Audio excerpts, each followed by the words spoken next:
Assalamualaikum warahmatullahi wabarakatuh. Salam sejahtera, salam perpaduan, salam perjuangan. Salam Melaka berwibawa pintar hijau bersih, saguduri gele, manakam. Sepian yang huaran mah, ni hau mah haifalikum anabil ad syukran. Marairan huaran inturan umum de icaran tacihau. Tuan-tuan dan perempuan, saya selaku Presiden Pertubuhan Masyarakat Sivil Negeri Melaka, Muhammad Anwar Fahmi Haridas bin Abdullah. Pada hari ini kita akan membincangkan isu berkaitan dengan pilihan raya Negeri Melaka, di mana kita mengetahui bahawa isu berkaitan dengan kemungkinan pilihan raya akan berlangsung dalam tempoh 60 hari selepas pewartaan, di mana DUN Melaka dibubarkan itu telah menjadi satu isu nasional. Dan kita sebagai rakyat Melaka khususnya dan juga rakyat Malaysia sudah pasti memiliki pandangan berbeza. Apapun nasihat peribadi saya adalah kita mesti mempunyai pemikiran jauh, berintegriti, sentiasa mempunyai strategi dan perancangan. Kerana COVID-19 adalah satu pandemik yang tidak ada janjinya. Hari ini, besok, setahun, 3, 4, 5, 6 tahun akan datang, dia akan hilang daripada bumi Malaysia ataupun dunia. Saudara, kita perlu rasional. Yang mana kita perlu menghayati pandangan antara pemimpin yang pernah menyatakan bahawa Perdana Menteri sekarang, iaitu Yang Amat Berhormat Datuk Seri Ismail Sabri Yaakob, menyatakan bahawa rakyat tidak boleh dikurung. Ini akan menyebabkan pelbagai implikasi lain seperti tekanan mental maupun dari segi penjanaan pendapatan keluarga, kos hidup yang meningkat, pengangguran, ekonomi yang merudum. Maknanya dunia sudah keluar daripada menakuti ataupun takuti ataupun bimbang dengan pandemik COVID-19. Yang paling mustahak adalah kita perlu mencapai imun kelompok, yang mana semua rakyat kita, khususnya golongan dewasa dan berisiko, 90% mestilah mencapai 2 dos suntikan vaksin. Dan di Melaka dikatakan hampir 88% golongan dewasa di Melaka telah dapat suntikan vaksin 2 dos. Baik saudara, hari ini kita bincangkan tentang pilihan raya. Bagaimana pilihan raya negeri Melaka perlu dijalankan. Pandangan peribadi saya sebagai anak negeri Kerubung, anak negeri Melaka, saya anak jati Melaka. Baik saudara, saya ingin berkongsi pandangan. Malaysia mengamalkan demokrasi berparlimen, raja berperlembagaan. Kita bukan authoritarian, totalitarian, rejim komunis militeri. Jangan ugut, jangan menakutkan, jangan jumutkan. Ini hak kita. Merujuk kepada Federal Constitution, Article 5 to 19, freedom of speech, at any really choose your own school of thought. Why sound? Baik saudara, saya menyarankan kepada SPR, kepada MKN, KKM, mestilah berdiskusi dan berbincang. Antara perkara yang perlu kita melihat adakah kemungkinan untuk segera mengadakan pilihan raya secara online. Mengapa di Malaysia kita ada masalah? Pendidikan pengajian tinggi, pendidikan sekolah, KPM, KPT, mereka mendesak, mempengaruhi, memberi motivasi, memberikan penjanaan idea dan juga approach untuk guru-guru, pensyarah-pensyarah universiti, college, melaksanakan sistem virtual, ODL, Google Meet dan sebagainya untuk pengajaran PNP. Berjaya dalam suasana COVID. Tetapi persoalannya, mengapa pilihan raya secara online seperti mana yang dilakukan oleh Singapura, Amerika, tidak boleh dilakukan di Malaysia? Ini menjadi tanda soal. Adakah ianya akan merugikan parti BN dan PH apabila pelaksanaan online ini dilakukan? Bila lagi kita mahu menganjurkan, mencanangkan, mendendangkan, melambung-lambung dan memberi pemakluman kepada rakyat, agensi-agensi peran lainnya seperti SPR, supaya mereka sentiasa komited. Sebab itu pengurusi SPR mesti komited. Kalau kita laksanakan secara online, tidak ada keperluan rakyat pengundi untuk keluar mengundi. Tetapi ini tidak berlaku dalam sistem Malaysia kerana kita tidak mahu mendengar dan mahu menjadi pendengar yang baik. Ini masalah besar. Dan seterusnya kita perlukan kerahan tentera besar-besaran dan anggota keselamatan seperti polis diraja Malaysia dan rela. Saudara dan saudari, apabila tentera, rela dan polis berada di Melaka dalam skala yang besar, SOP perjalanan pilihan raya sangat ketat seperti keadaan darurat yang kritikal. Saudara, bagi saya, kalau kita mempunyai disiplin yang ketat, insya-Allah Melaka menjadi benchmark contoh. Harum nama Melaka disebut orang.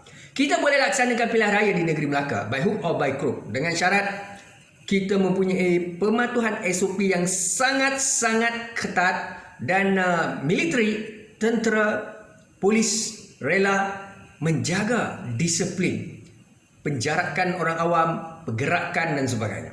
Sebab itu saya kata kita perlu ada disiplin. Dan kemudiannya tidak ada kempen pilihan raya skala besar atau perimpunan jalanan, perimpunan rally tidak dibenarkan. Pilihan raya di Malaysia dalam keadaan sekarang ini COVID, kita mengajar diri kita, mengajar negeri, negara kita dan dunia bahawa pilihan raya di Malaysia adalah contoh kepada dunia, yang mana kita buat pilihan raya secara alamaya. Bererti online. Yang keduanya, kita mestilah tidak membenarkan, kita tidak boleh membenarkan calon-calon parti politik untuk berkempen berhimpun. Apa yang berlaku? Kita menjadikan norma baru sebagai budaya kita, kempen melalui media baru. Google Meet. Sekarang ni ramai ahli-ahli politik, baik dalam Pakatan Harapan maupun dalam Barisan Nasional, mereka menggunakan Facebook, Twitter, Instagram dan sebagainya untuk berhubung dengan rakyat, memberikan informasi. Itu adalah satu tindakan yang bijak.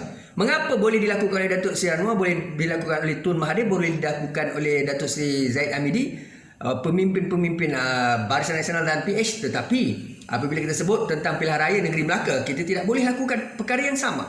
Ini adalah satu tindakan tidak bertanggungjawab sekiranya kita tidak mahu mengikuti pandangan yang saya berikan tadi.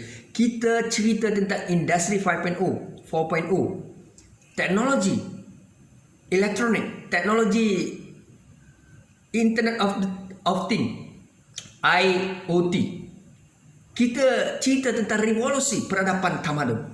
Maka gunakan research development and commercialization. Maknanya bila kita ada intellectual property, kita ada harta intelek, teknologi, make use of your technology. Baik, saya sudah sebut cara pilihan raya dilaksanakan di negeri Melaka. Ini cadangan pandangan peribadi saya untuk membantu rakyat, pemimpin, agensi kerajaan. Jangan kita tidak mahu menerima pandangan akar umbi. Pemimpin yang baik adalah pendengar yang baik. Saudara dan saudari, saya merayu kepada rakyat Malaysia, tolonglah pilih calon. Jangan lupa calon bebas. Kerana baik BN atau PH, mereka mempunyai calon mereka sendiri. Dan perlu diingat bahawa apabila pilihan raya berlangsung, parlimen dibubarkan atau DUN dibubarkan, sudah pasti ketua bahagian, ketua cabang, baik dalam BN, DAP, Amanah, PKR, Bersatu, mereka mahu masing-masing menjadi calon DUN dan parlimen. Di sinilah kita akan ada masalah apabila mereka-mereka yang di kalangan belia, NGO, sarjana usahawan, profesor pencen yang berintelektual, berkarisma tidak dapat menyumbang menjadi wakil rakyat DUN dan parlimen. Sampai bila kita mahu memiliki ahli parlimen dan ADUN yang menjadikan politik sebagai karier seumur hidup mereka, dan mereka tidak ada blueprint, karisma dan kredibiliti atau kualiti kepimpinan. Tuan-tuan menjadi saksi di Malaysia bagaimana kualiti kepimpinan wakil rakyat di parlimen dan DUN.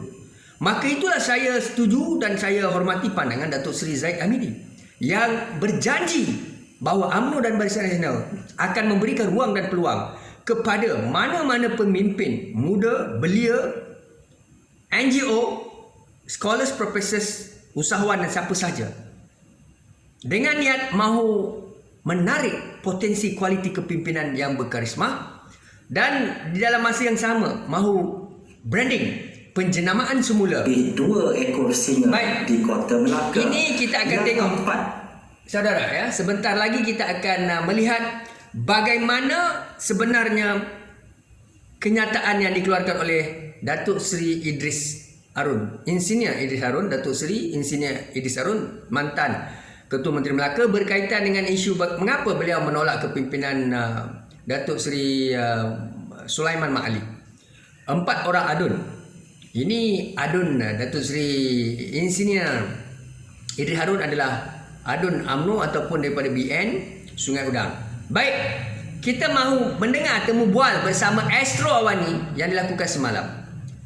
Apa yang berlaku menyebabkan beliau menolak atau menarik sokongan? Antara intipatinya adalah beliau menyatakan bahawa berlaku ketirisan, rasuah, salah guna kuasa dalam kalangan pemimpin politik. Baik, tidak kiralah saya seorang yang tidak bias, tidak kira BN, PH, apa parti sekalipun. Namun kalau tuan-tuan tidak berkualiti, korup, salah guna kuasa, tidak profesional, mempunyai skandal, tidak layak menjadi pimpin. Tetapi saya telah menghidu lama. Sebab itu kalau saya bercakap, ibarat bercakap dengan prinsip yang konsisten. Baik saudara, UMNO dikatakan di Melaka khususnya, kenyataan yang dibuat oleh Datuk Seri Insinyur Idris Harun, bahawa pemimpin-pemimpinnya sebahagian besar atau segelintir daripada mereka terlibat terpalit dengan rasuah, salah guna kuasa, mengaut keuntungan dengan menjual pasir dan sebagainya, tidak memberikan tanah kepada semua kaum Melayu, India, Cina, Sabah, Sarawak, Kadazan, Protegi asing. Kalau Sabah Sarawak ada di Melaka. Dan ingatlah, itu antara isu pokok yang dilontarkan. Bagaimana di Melaka dilihat sebagai dua, walaupun ada ketua menteri tetapi di dalam masa yang sama memiliki pencatur si Kitul atau orang yang berkuasa daripada ketua menteri. Walaupun Datuk Seri Sulaiman Mat Ali menafikan bahawa beliau membuat setiap keputusan itu di dalam masyarakat Exco kerajaan negeri. Namun demikian, saudara perlu ingat, yang mana kenyataan yang dikeluarkan oleh Datuk Seri Insinyur Idris Harun agak bercanggah. Begitu juga adun lain yang tidak menyokong Ketua Menteri Melaka yang sedia hadap. Baik saudara, isunya di sini adalah Datuk Seri Insinyur Idris Harun menyatakan bahawa berlaku di negeri Melaka di mana keputusan yang dibuat oleh Exco ini tidak dapat ditunaikan kerana ada tangan-tangan gaib. Dan inilah disebut ada dua kepimpinan. Dalam satu kapal ada dua nakoda. Dan istilah yang digunakan oleh Datuk Seri Insinyur Idris Harun cukup jelas. Dan beliau Idris Harun menyatakan bahawa beliau akan membongkar turun padang gerakan dianjurkan untuk membuka mata rakyat akar undi, yang mana beliau tidak mahu bersekongkol dengan mana-mana kepimpinan ideologi parti politik untuk menzalimi, mengkhianati atau melakukan rasuah, skandal ketirisan, salah guna kuasa. Ini janji Idris Harun. Kita mahu tunggu melihat apakah prinsipalnya. Dan kadang-kadang kita bertanya, mengapa kebanyakan ahli parlimen atau adun atau pemimpin apabila dalam keadaan tekanan mereka membongkar segala-galanya, tetapi apabila mereka berada dalam sistem itu mereka diam. Tidak seperti saya atau tuan-tuan, kita berani bercakap dan kita tidak berpihak kepada BN atau PH, dan kita sentiasa berpegang kepada mana-mana pemimpin yang mempunyai kualiti kepimpinan yang baik. Ingat, calon bebas, saudara, calon bebas, kerana calon bebas tidak akan dizahirkan oleh PH atau BM. Mereka yang berkarisma, berkualiti seperti tuan-tuan saya dan siapa saja, mereka mahu menjadi ahli parlimen dan adun, tetapi tidak ada ruang dan peluang kerana mereka mahu berbakti kepada rakyat. Inilah yang berlaku. Kita perhatikan. Sebab itu rakyat perlu berani mengundi calon bebas, berikan ruang dan peluang. Tetapi kalau ada calon daripada BN dan PH yang berkualiti, berkarisma, intelektual, berjiwa rakyat, undi mereka. Jangan lupa kerana mereka berkualiti. Begitu juga rakyat Malaysia mestilah mengundi calon bebas. Baik, kita ikuti perkembangan berkaitan dengan temu bual eksklusif Astro Awani bersama Datuk Seri Insinyur Idris Harun. Cakap tak sokong, yang lain sudah fikir jalan lain. Dan juga kini kita saksikan Melaka bergolak, kepimpinan ditolak, don bubar, apa pula selepas ini peralihan kuasa yang diharapkan. Tetapi adakah rakyat perlu tentukan semua ini bersama menerusi SKAD Ahli Dewan Undangan Negeri Adun Ahli menjawab soalan-soalan yang diajukan oleh para wartawan. Jadi soalannya berbentuk adakah Datuk menafikan yang Datuk terlibat dengan gerakan menjatuhkan kerajaan negeri? Jadi jawapan saya ringkas, saya katakan no such thing. Maknanya tiada. Apabila keluar dalam berita mengatakan Idris Nafi terlibat dalam gerakan menjatuhkan kerajaan negeri. Jadi itu telah memberi satu tanggapan tidak ada sebarang gerakan. Jadi saya katakan yang no such thing itu adalah saya tak nafikan. Saya tak nafikan yang saya terlibat dalam gerakan itu bersama mereka. Dan saya katakan cuba lihat dahulu siapakah kerajaan persekutuan. Awalnya kerajaan persekutuan itu dikatakan adalah sebuah kerajaan yang berkonsepkan perpaduan ataupun unity. Saya kata kalau itu bentuk kerajaan yang nak dibentuk, saya berminat untuk menyertai mereka. Tetapi akhirnya kerajaan perpaduan itu yang pada awalnya sepatut diketuai oleh Tun Dr. Mahathir tidak berlaku dan berlaku langkah Sheraton menaikkan Tan Sri Muhyiddin. Saya lihat ini adalah suatu tindakan yang mungkin akan menjadikan Melaka ini sebagai sebuah negeri pembangkang pada ketika itu, dan ia tidak baik, lebih berkesan.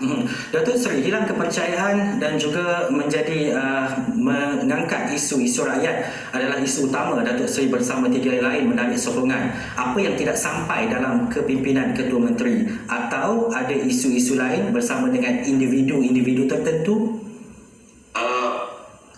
Kalau kita menafikan tiada isu-isu individu, ia mungkin satu pembohongan. Tetapi ianya sebenarnya lebih kepada isu-isu organisasi. Saya yakin saya dan rakan-rakan saya mempunyai beberapa pengalaman peribadi. Tahu ada pelanggaran, ya, keputusan yang telah dibuat oleh kerajaan berkenaan dengan pelantikan pegawai tidak berlaku. Ya, pegawai-pegawai dah mengharap di bawah, tiba-tiba tidak berlaku kerana ada seorang lain mengatakan pegawai ni tak boleh kerana dia ni begini begitu dan sebagainya. Dan keputusan-keputusan yang memerlukan pengisytiharan tidak berlaku. Ya, contoh yang paling ketara adalah yang melibatkan kepimpinan negeri, ya, ada di keluarga kepimpinan negeri yang tidak diisytiharkan kepentingannya secara jelas dalam Dewan Undangan Negeri, yang dalam Dewan Exco juga telah menampakkan ada ketidakterusan dan sebagainya. Jadi kalau saya katakan sebuah kerajaan negeri, saya kata no, I don't have any problem with Sulaiman.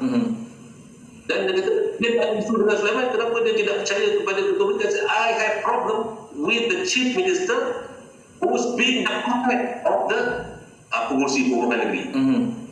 Itu saya ada masalah. Saya bukan ada masalah dengan Sulaiman. He's nice guy. Yeah. Tetapi when he is so subservient to the liaison chairman, that is the main problem for the state government.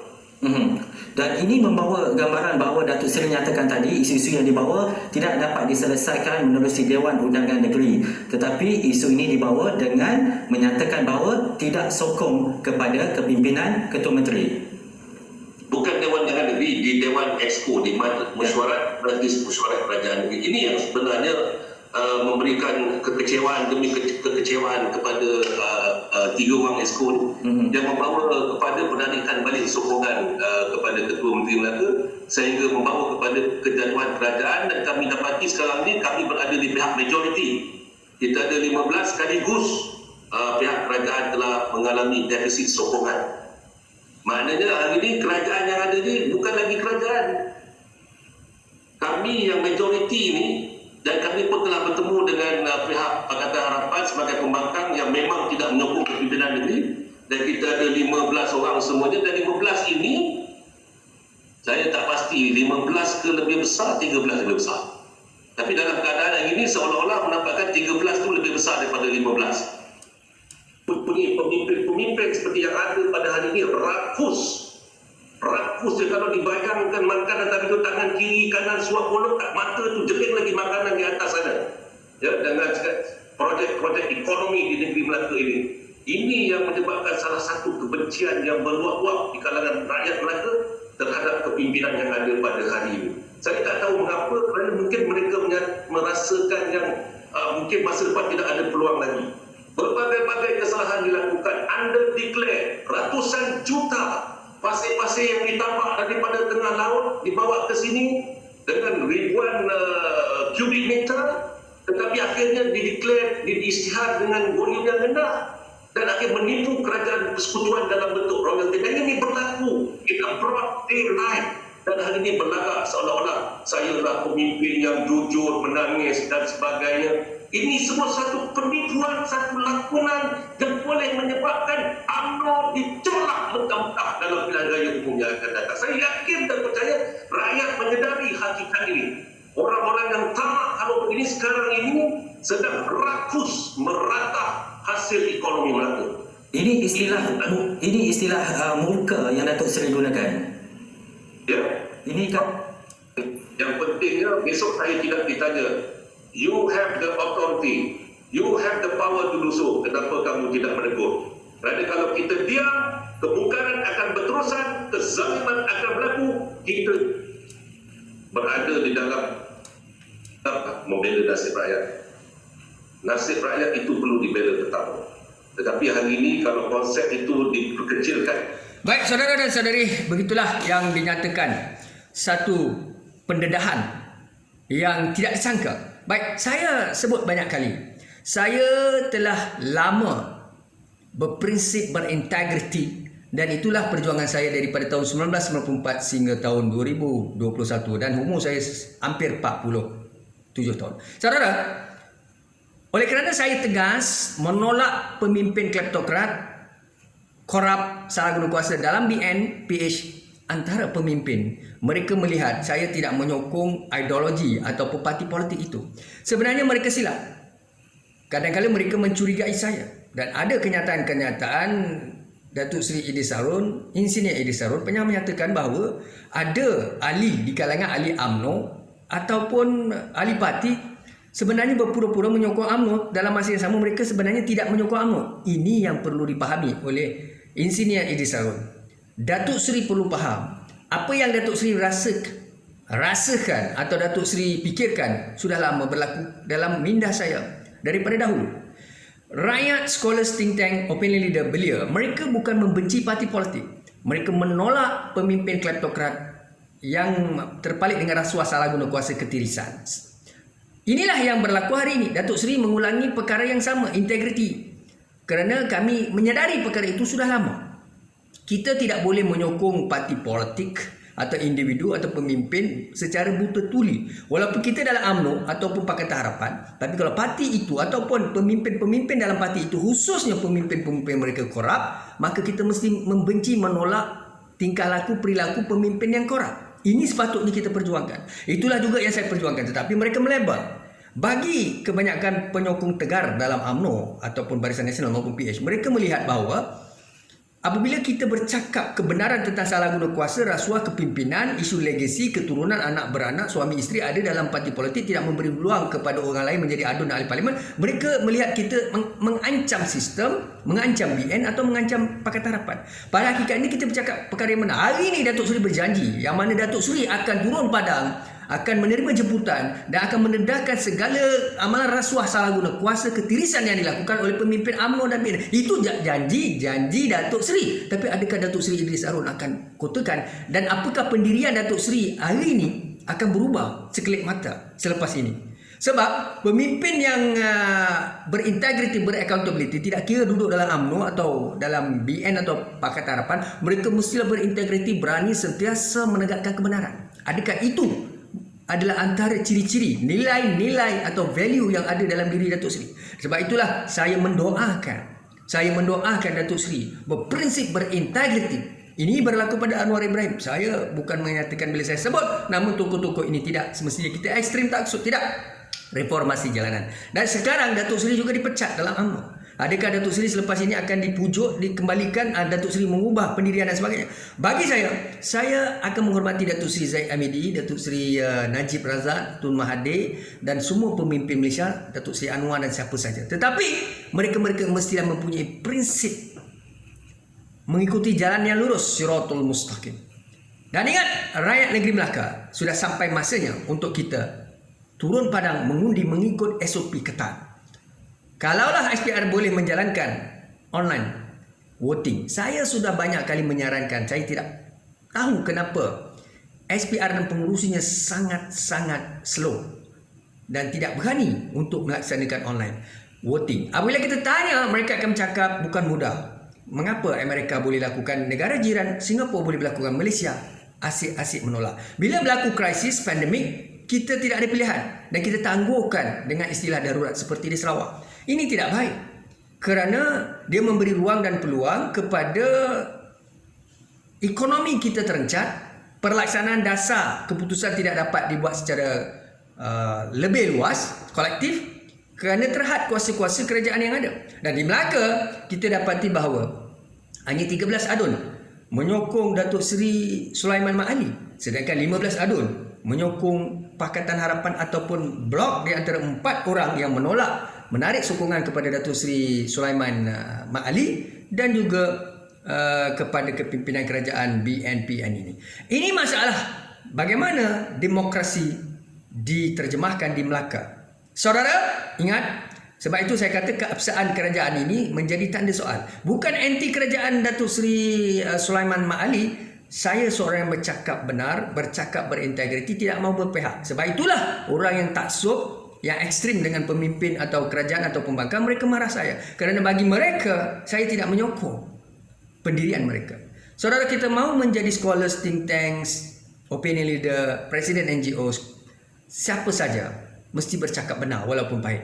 Ingat, janji saya, janji rakyat, janji saya adalah satu tanggungjawab kerana mahu memastikan Melaka memiliki pemimpin-pemimpin DUN dan Parlimen. Ingat, calon bebas, jangan lupa kalau nampak muka-muka kita atau siapa saja wajah baru berintegriti, berkarisma, undi mereka. Berikan bukti satu norma pemilihan pengundi mencari calon bebas untuk menjadi wakil rakyat di samping mencari calon Pakatan Harapan dan BN yang berkualiti, bukan pemimpin legasi. Dan syukran dan terima kasih. Assalamualaikum warahmatullahi wabarakatuh.